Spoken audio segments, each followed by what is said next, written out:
Namaste, this is Clarity. Welcome to this video and happy Earth Day to you.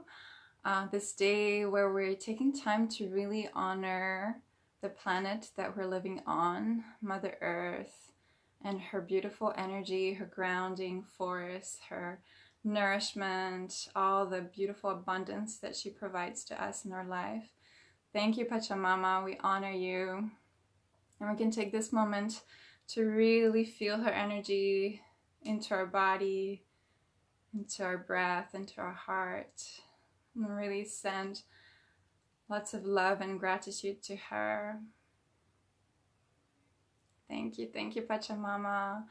And on this day, I wanted to share some thoughts that came to me on the differences between a masculine approach to spirituality and a feminine approach to spirituality, because I'm very much called to embrace a feminine path, to balance the perhaps more masculine path that we have seen in history for a long time, his story that was all written down before or after. We had lots of oral traditions all around the world that honor a more feminine path to spirituality, and so now is a time perhaps to find more balance.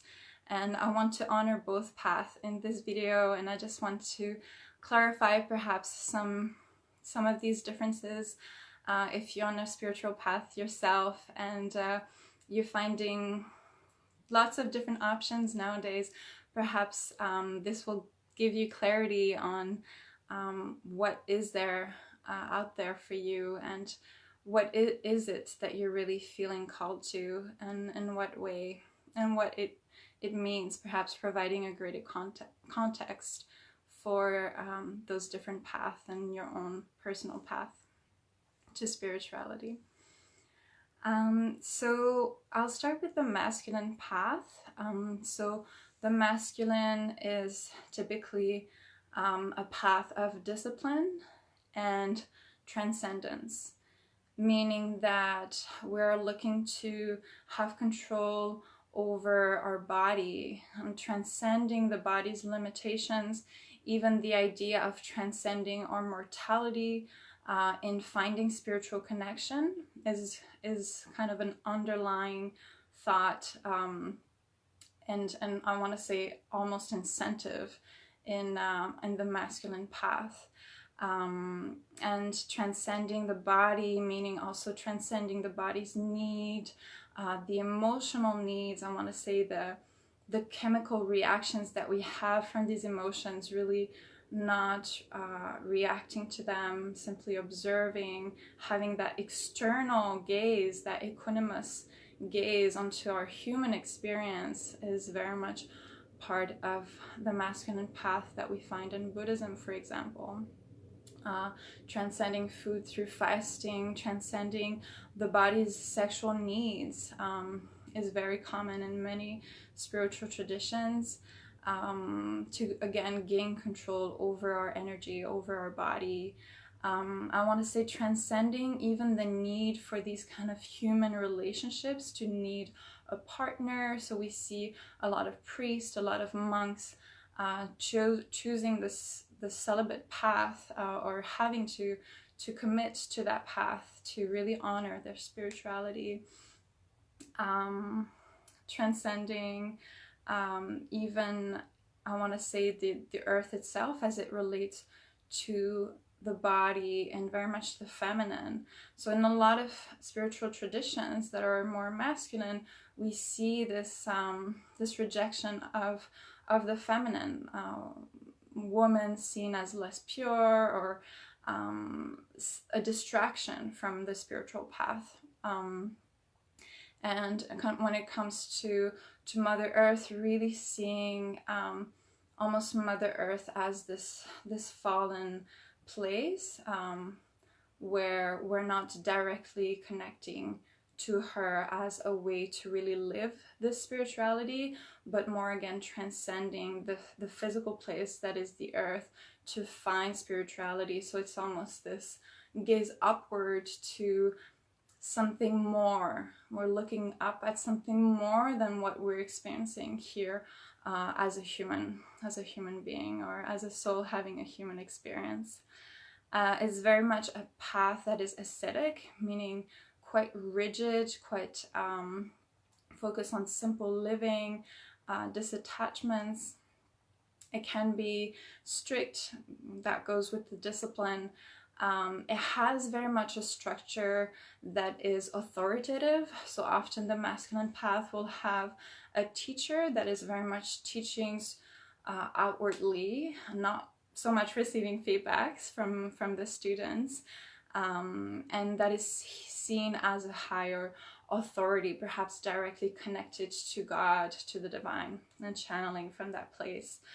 So there's the concept of the teacher or the guru has achieved a higher state of consciousness, has more experience, and the students are here below, really aspiring to that, looking up to the teacher. This idea of perfection is often implied when it comes to the spiritual teacher, when it comes to even this ideal, like the ideal of looking up to something that is really pure and perfect, is aspiring, and it is a motivation again for us to pursue along our journey, and really commit to our path and better ourselves and grow. So this is the more masculine path. And so the feminine path, comparatively, is more focused on acceptance and compassion. And these two very much are similar. So acceptance of all that is the human experience, especially all that is natural, that is our nature. So things such as the body, we are made in these vessels, and these vessels are so sacred and natural, and we are meant to have this human experience. So really embracing that human experience with all its challenges that come to do with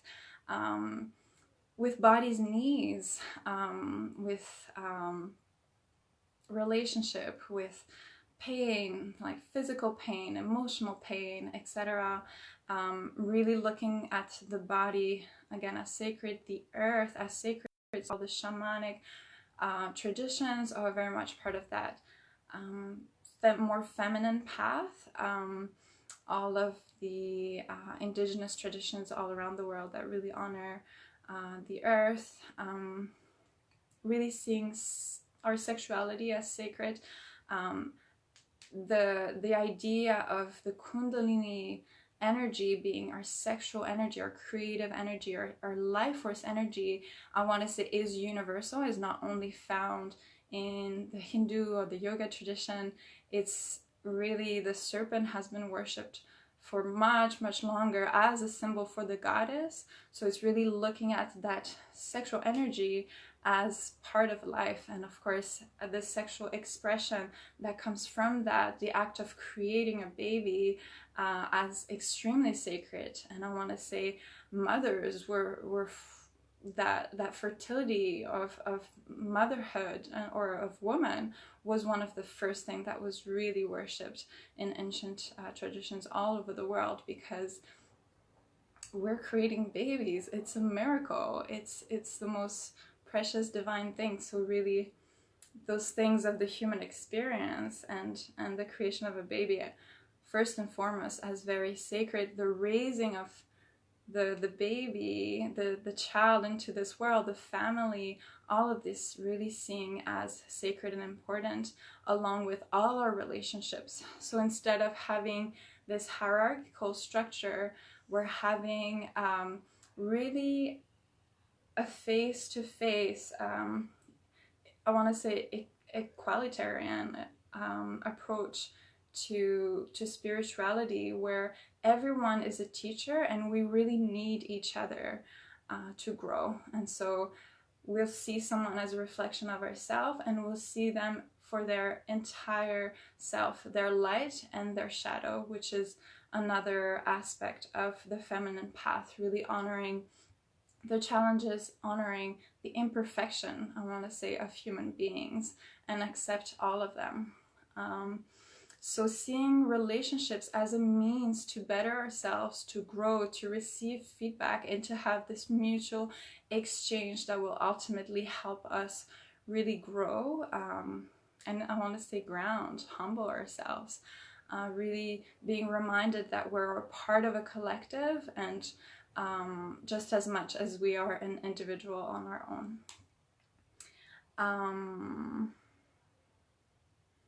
Yeah, all kinds of romantic relationships are great means to do all this spiritual work.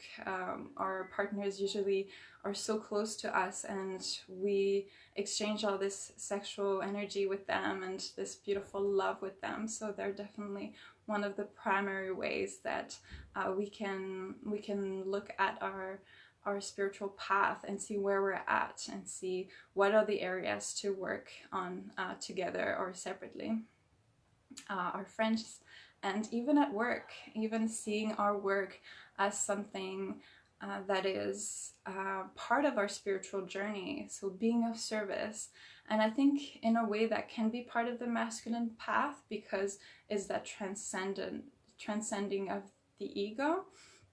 But I think for me, on the spiritual, on the feminine side, it's very much the work as part of the collective, and the work as a way of really giving to others. So, and Tantra, which is really embracing that feminine path of spirituality, typically tantric, I want to say monks or tantrikas, would really leave the monasteries when it started, left the monasteries to live that mundane life filled with all this obligation of the world. And in that way, they brought spirituality to all these different aspects of their lives. So, yeah, I'm just reading my notes. Everyone is a teacher. Mother Earth is teaching us. Mother Earth is so sacred. All our relationships are very much sacred. Our sexuality, our body. This is the feminine path. This is a path that exists, that is out there, that a lot of us are called to reclaim. I'm seeing a lot of movement towards really embracing each other, really honoring each other, not thinking that we're better than others because we meditate, really seeing the divinity in everyone, as is the concept of Namaste. I find that is really a spirituality that comes from the heart, where I feel really seen and received for all that I am. And it is my calling to really embody that. So yeah, I just wanted to share some thoughts on that for Earth Day. And I wanted to put out there that I'm doing an urban retreat for women who would like to learn more about Tantra and experience different tantric practices together. So that will be this weekend on Sunday. So if you're called to join us, look up the Embodied Goddess, April 28th at Leah Spa, and I hope to see you there. Feel free to share this video and to write any comments if you like.